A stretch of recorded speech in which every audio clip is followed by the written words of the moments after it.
So kalau nak explain bahasa kita kalau macam aku orang Tawau kan. Orang Tawau kalau cakap bagi orang faham, bukan nak bunyi pandai. Sebab kadang-kadang bila kita nak explain produk kita nak explain brand kita terlampau berbunga dalam bahasa tu. Kita nak explain panjang apa sampai 100 ayat. Bukan 100 ayat, sampai 100 perkataan untuk sampaikan satu message. Dalam lifestyle sekarang yang very high pace apa semua tu, you want to keep it short and sharp. Lecturer aku dulu masa selalu cakap, bila present kan, masa presentation, keep it short and sharp. Jangan buang masa, straight to the point. So macam kalau nak gunakan contoh My House Brands untuk Linz, our product, ada customer tanya, okay, what's is so special? Apa yang special pasal produk kau ni? Apa yang special pasal produk hang ni?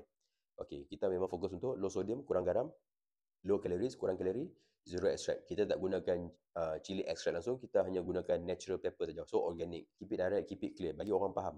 Bukan nak bunyi macam kita pandai. Yang penting customer kena faham. Sebab kadang-kadang bila orang kata, explain ni cantik, ayat berbunga. Orang nanti customer tu dengar tu, dia ni pandai cakap lah. Lepas tu nanti dia akan, bila kawan dia nanti tanya kat dia, brother tu pandai cakap, brother tadi pandai cakap lah. Brother bila tanya balik, apa faham tak pandai cakap? Tak faham pun. Sebab bahasa tu terlampau berbunga sampai customer tak faham. So, ingat, first thing first, when you talking about your business, about your brands ke, about your product ke, cakap bagi orang faham, bukan nak bagi orang yang akan kita pandai. Yang penting customer faham. Okay?